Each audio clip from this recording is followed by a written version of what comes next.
What you're about to hear is a really cool promo for a show that I think you'll all love.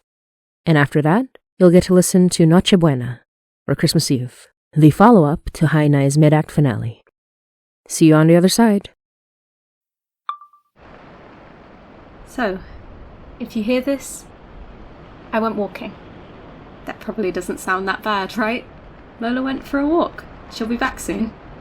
I don't know how to explain that I know I won't be coming back. It's like this persistent voice at the back of your head, like when someone moves all the furniture in your house an inch to the left. You just... something is wrong, but you don't know what. You don't fit into this space, your home, the way you're supposed to. It's like this world is falling apart and I'm just supposed to find where I fit in the jigsaw, except it's been shaken up in the box and I'm missing a corner piece. I have this urge to just walk. To just open the door and see where my feet take me. I know they'd find their way. I can feel the itch in my limbs. This restless feeling whenever I try to sleep. Like my bones are singing. Like if I don't move, they'll vibrate right through my flesh and keep on dancing. And there are these voices. Come away, O human child, to the waters and the wild, with a fairy hand in hand, for the world's more full of weeping than you can understand. Okay.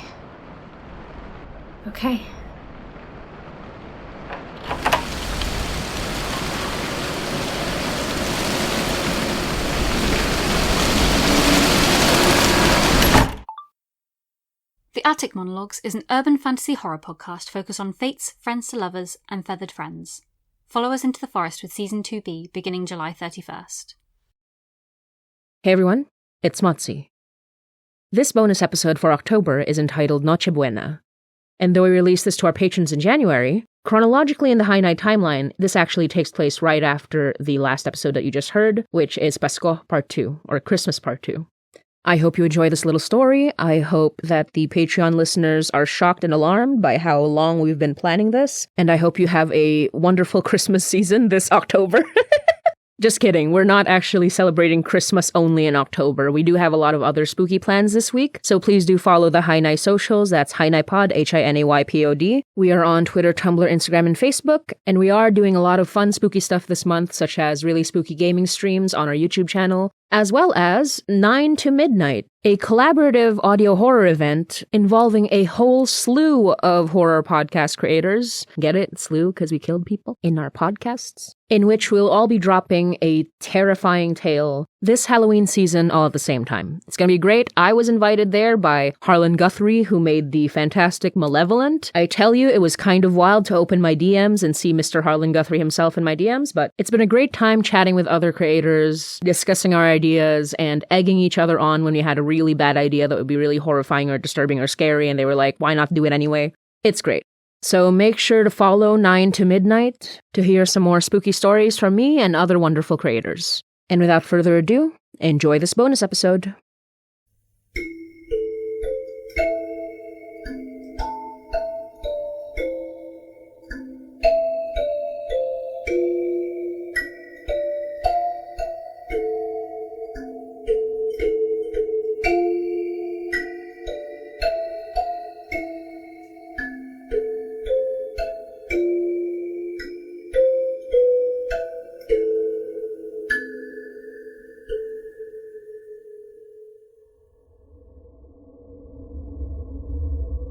You're listening to Hainai by Motzie Dapul.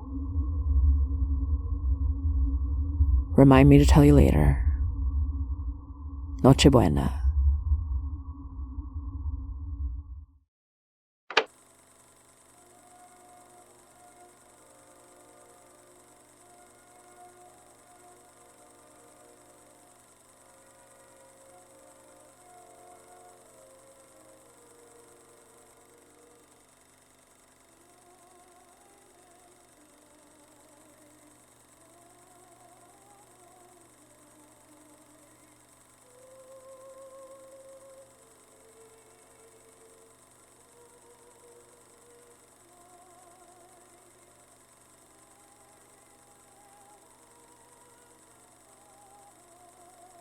Good morning, babe.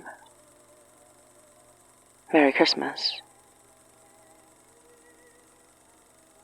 I've said it before, but Christmas has always been my favorite holiday. I got it from my nanay, I think, but my tatay certainly contributed to a huge part of that. I think a lot of people have this misconception about the role of folk healing in the Philippines. You might think it flies in the face of Catholicism, but it's more that it grew in tandem with it. For good real. So my nanay is a babaylan, and she knows how to throw the biggest Christmas party in the barangay. And my tatay got us used to the lead-up to Christmas. Advent, when we'd light a candle on the wreath every week. 3 purple candles and a pink one that you light on the 3rd week. Purple stands for hope, and pink stands for joy. And we do simbang gabi, a mass every night. Boring and long, except for the songs and the lights and the decorations, I remember. But the best part was always the end of the mass, when we all went out, and the churches were surrounded with street vendors selling all kinds of treats. Puto bumbong, bibingka, fish balls and kwek-kwek on a skewer, all for cheap and all delicious. Yema in colorful cellophane, pastillas and other candies whose names I can't even remember. Warm, fresh, delicious balut, perfect for the cold evenings. Well, relatively cold anyway. A nice, chilly 22 degrees Celsius. It was cold to me, anyway. I don't think it'll ever be cold to me again after living in Canada for a few years now, but still. My tatay loved the priest at UP, the University of the Philippines. He was an activist, like tatay, always standing up for what was right as much as standing on the podium talking about God. He was one of tatay's old seminary buddies, when my tatay was meant to become a priest, before he met my nanay. Yeah, they were an interesting pair, all right. It was that priest, Father Roddy, called him father even when he was more of a tito, an uncle, to me and my cousins. It was him who got tatay in touch with the grassroots organizations that brought him to the mountains.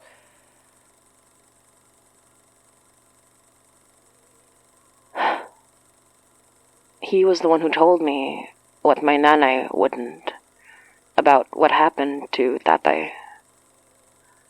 He was a good man, Father Roddy, but he had a bit of a mean streak, too. I couldn't blame him, after all the injustice he'd seen and lived through.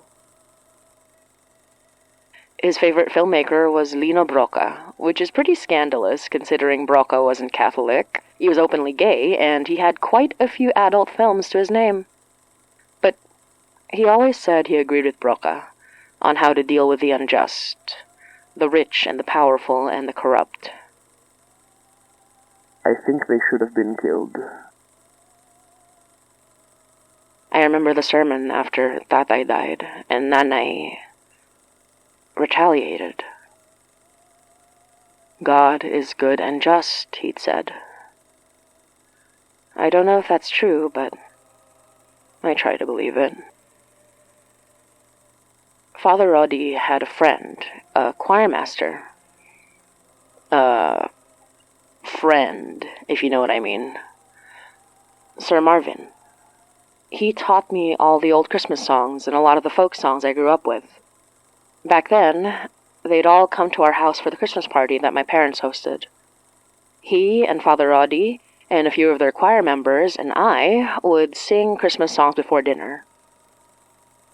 My favorite song, it was the happy one, Kumukutikutitap, literally glimmering or sparkling. It's about fireflies sparkling like Christmas lights. Kumukutikutitap, bumubusi-busilak, kanya nang indak ng mga bumbilya. But my nanay's favorite was Payapang Daigdig, peaceful or tranquil world. It was like a lullaby, that song. The night is peaceful, everything is quiet, even the stars in the blue of the sky.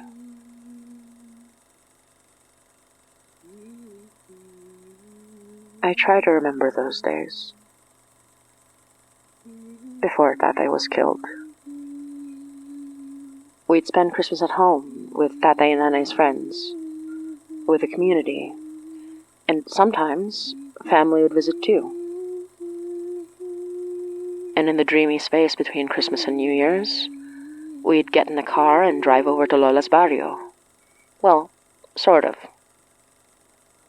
Her barrio in Batangas wasn't her original home, obviously. I mean, I guess not obviously if you're not Pinoy, but she's Bisaya. Why would she be in the Tagalog region of Batangas? But anyway, I was told she had to move there a long time ago, and that Tatay facilitated it for reasons. It apparently helped when Tatay asked Lola's permission to court Nanay. One of those weird family secrets. I'm gonna try to get it out of my titos and titas one day. Lola did what she could to keep her family safe. The nice thing about living there was that she got to know the locals. Both of them. I mean, the barangay she was part of, and also, Lola would bring us to meet her friends at the lake. The alitap-tap, the fireflies, would be like Nanay's Christmas lights. They kept the path clear in the night, and we'd venture out to the water, with the imposing silhouette of the Taal volcano nearby. Not so tall, not with all the eruptions, but nonetheless threatening to explode again, ever active. And in the dancing shadows of the trees, I'd see them. Many eyes from many places, looking at me like a fascinating thing, before my Lola guided us to our seats. I'd bow my head, whisper, "Tabi-tabi po," and watch my feet for mounds. I was afraid, at first. After my experience with the mountain forest, with the tiyanak and all the creatures that turned me around and got me lost, I didn't know if the ones looking at me now had benevolent intentions. I remember holding Tatay's hand and seeing him cross himself, but moving forward with a smile, bowing his head respectfully and saying po and opo and telling me to do the same. I remember Nanay being unafraid, simply following Lola's lead and sitting down with her. When we all sat together, they served the food and drink, and they toasted with alcohol I wasn't allowed to have, so they let me taste how bad it was to put me off. As the night went on, the mood eased, and soon there was laughter, the sharing of stories, and I felt something touch my hand, and it wasn't even scary. I remember being handed food that we didn't bring ourselves, some I recognized and some I didn't, but all of it delicious. It's like a dream when I think of it now.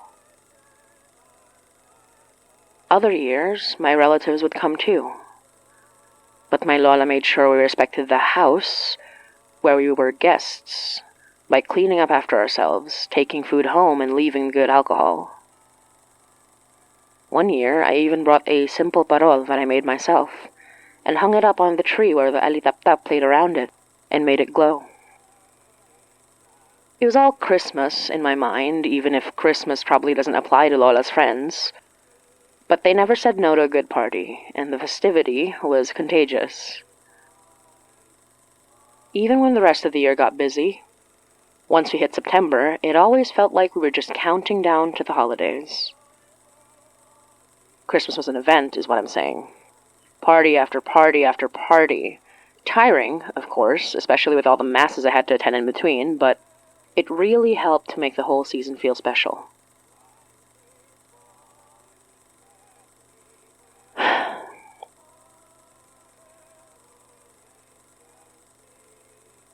In the Christmases after Tatay died, my first thought was that we wouldn't have parties anymore. I liked them a lot.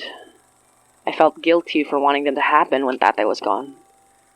I remember crying in my room the first year without him, and the idea that we wouldn't have those big Christmas parties anymore because why would we? without tatay. But the next time Nanay and I went to confession, it was Father Roddy who took mine. After Nanay's, whatever it was she had to say. And I told him how I felt about losing Christmas. How terrible it made me feel to care about a party when I should only feel bad about tatay. I didn't understand yet how complicated grief could be. I was only 13, old enough to feel like I should know better, but only being able to pretend. I think maybe Father Roddy took my confession to heart.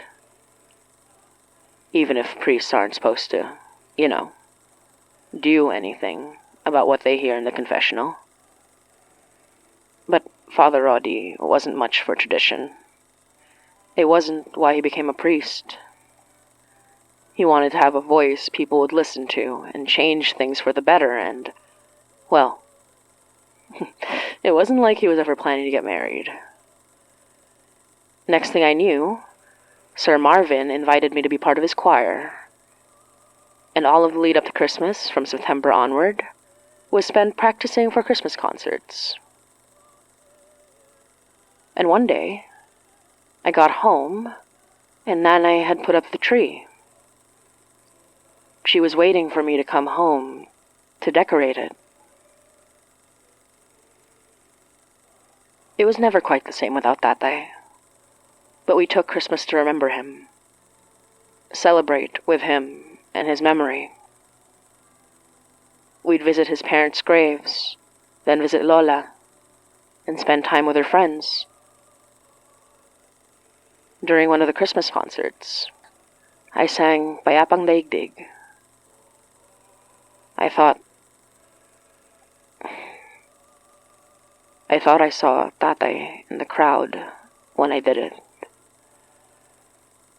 But, I don't know. It might have just been a trick of the light.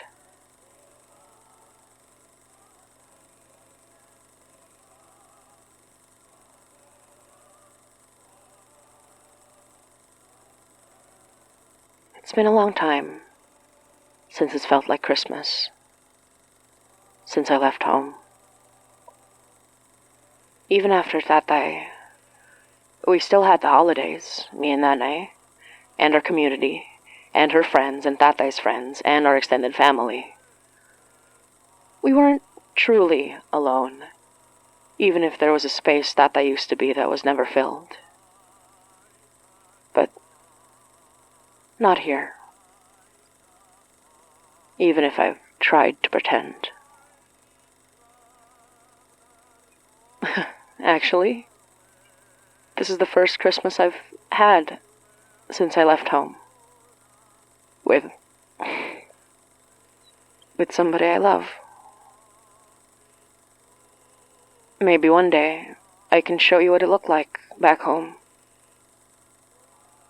Me and Nanay and you and...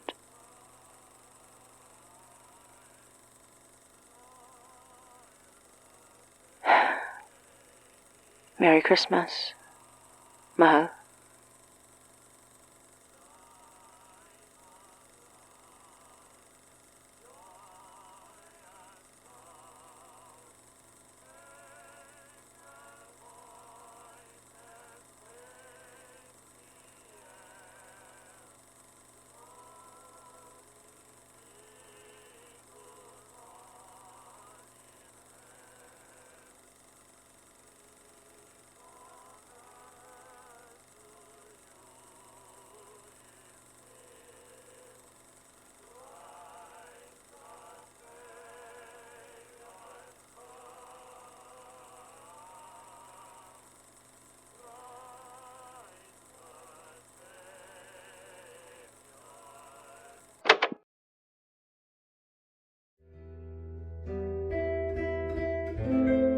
You're listening to Hi Nai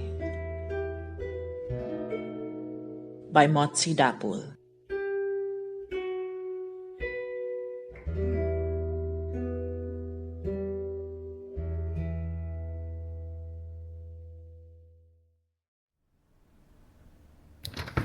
No. Listen. Listen to me. Listen. My name is Harlan Guthrie. 4 years ago... 4 years ago, I found something ancient, something sinister, something I don't know. It wanted our lives, our experiences with death, our darkness, terrible truths from us. So I roped others in. Our stories, I don't know, fed it. But year over year, it's gotten hungrier, insatiable for our stories. It just wants us. It isn't out here anymore. It's in the feed. Please, if you're hearing this, feed it. It needs to eat. On Halloween night. If it doesn't... Oh, God. Oh, God. No.